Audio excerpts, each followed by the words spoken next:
Assalamualaikum warahmatullahi wabarakatuh. Apa kabar para mudabir-mudabiro dimanapun kalian berada? Mudah-mudahan Allah selalu melindungi kalian semua dan juga kalian selalu dihindarkan oleh Allah dari segala macam bahaya. Baik, melanjut dari video yang kemarin.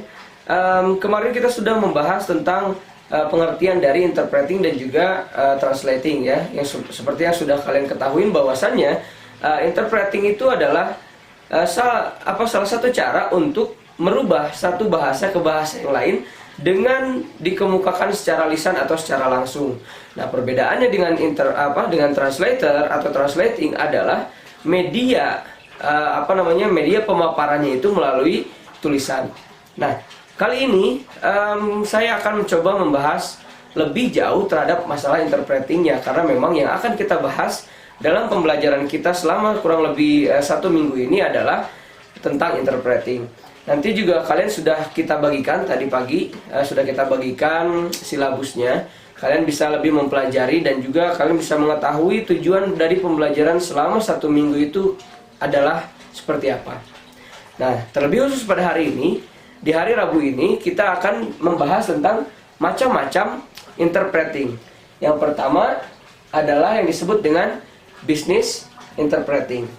Business interpreting ini adalah cara sebuah kegiatan atau cara orang untuk merubah dari bahasa yang satu ke bahasa yang lain dalam ruang lingkup bisnis. Artinya dalam ruang lingkup urusan ekonomi. Begitu ya. Biasanya ini dilakukan dalam pertemuan-pertemuan para pebisnis yang berbeda negara.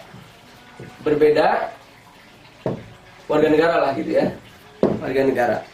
Nah, lalu yang selanjutnya public service interpreting, atau yang mungkin secara pengertiannya public service interpreting itu adalah kegiatan merubah satu bahasa ke bahasa yang lain itu dalam ruang lingkup publik. Artinya misal seperti di kantor polisi, seperti di rumah sakit umpamanya, dan tempat-tempat umum yang lainnya. Nah, ini yang disebut dengan public service interpreting. Mungkin kita kalau jalan-jalan ke luar negeri, mungkin kita juga akan mengunjungi kantor polisi umpamanya kalau misalnya kita kehilangan sesuatu barang, atau mungkin kita untuk check up ke rumah sakit misalnya gitu, dan lain sebagainya. Nah, lalu yang ketiga, dalam macam-macam interpreting ini ada yang disebut dengan conference interpreting atau konferensi. Kegiatan merubah dari bahasa satu ke bahasa yang lainnya dalam ruang lingkup konferensi atau dalam ruang lingkup meeting yang besar. Nah, kalau kalian pernah mungkin mendengarkan atau mungkin pernah melihat videonya, contohnya misal konferensi Asia Afrika, itu kan didatangi oleh berbagai macam kepala negara dari berbagai macam belahan dunia, gitu ya. Artinya tidak hanya dari satu suku bangsa saja. Nah, itulah dibutuhkannya interpreting, dan itu disebut dengan conference interpreting, begitu ya. Nah, lalu yang selanjutnya, ini ada yang disebut dengan whisper interpreting. Apa yang disebut dengan whisper interpreting? Whisper interpreting ini adalah cara merubah dari satu bahasa ke bahasa yang lain, atau kegiatan merubah bahasa satu ke bahasa yang lain dalam ruang lingkup meeting yang kecil. Dan biasanya si interpreter ini dia merubah bahasanya itu ke kliennya itu dengan berbisik. Itu kenapa disebut dengan whisper. Jadi bisikan, karena tidak secara gamblang atau tidak secara langsung. Artinya dengan bisikan-bisikan yang akan dimengerti oleh klien kita sebagai source language-nya atau sebagai target language-nya, mendengarkan apa yang dipaparkan. Misalnya contohnya dalam suatu ruang lingkup sekolah misalnya, saya bersama rekan-rekan asatid melakukan sebuah meeting. Kita mendatangkan misalnya ahli bahasa Arab misalnya. Nah, mungkin dia akan berbicara bagaimana kiat-kiat mengajar bahasa Arab. Nah, adapun yang memang kurang mengerti bahasa Arab, kita butuh yang namanya interpreting. Saya misalnya menyewa orang yang mengerti bahasa Arab. Ketika orang yang kita panggil atau sebagai speaker itu, sebagai pembicara, dia berbicara, interpreternya akan berbisik kepada saya. Nah, itu yang disebut dengan whisper interpreting. Jadi kegiatan merubah dari bahasa satu ke bahasa yang lain dalam bentuk bisikan gitu ya, tidak secara keras. Nah, lalu yang selanjutnya ada yang disebut liaison interpreting.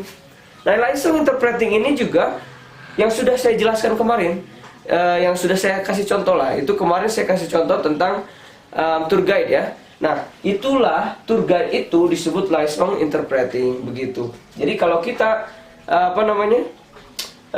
menyewa interpreter atau kita mencoba merubah dari bahasa ke satu ke bahasa yang lainnya dengan media kita mengguide seseorang, nah itu kita disebut liaison interpreting. Kegiatan kita disebut liaison interpreting. Nah, ini biasanya sering kita jumpai di tempat-tempat wisata atau di tempat-tempat yang ramai lah begitu ya. Jadi sekali lagi ini adalah business interpreting, itu tentang pertemuan yang khusus membahas tentang bisnis atau ekonomi.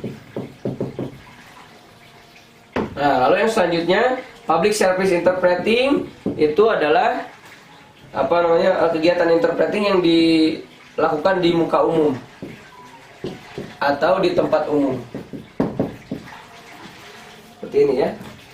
Lalu conference interpreting itu adalah kegiatan perubahan suatu bahasa ke bahasa yang lain dalam ruang lingkup konferensi. Seperti ini.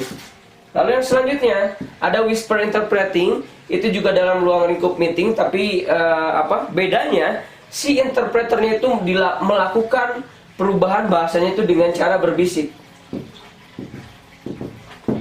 Nah, lalu yang selanjutnya adalah liaison interpreting. Liaison interpreting itu biasanya dilakukan oleh tour guide. Nah, mungkin itu macam-macam dari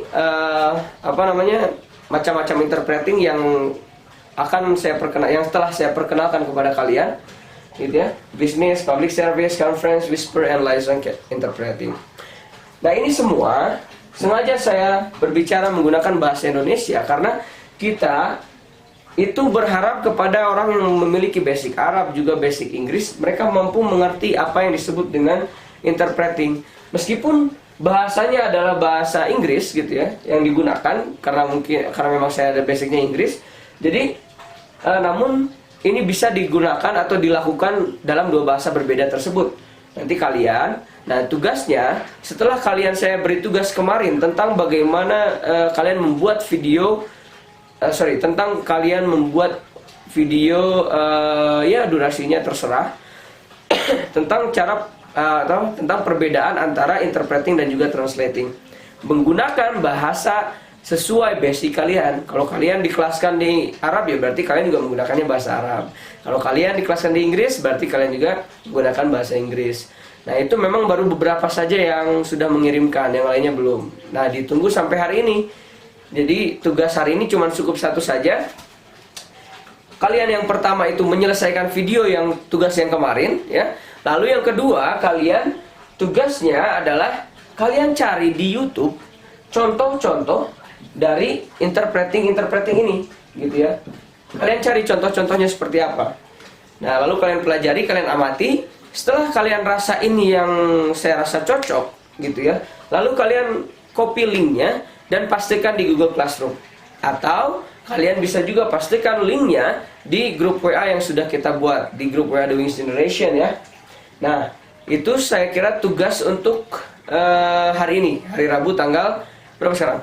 25 ya, tanggal 25 Maret 2020. Nah, saya harap kalian bisa terus tetap semangat, jangan patah semangat gitu ya. Stay safe, don't go anywhere, stay at home, keep safe, and assalamualaikum warahmatullahi wabarakatuh.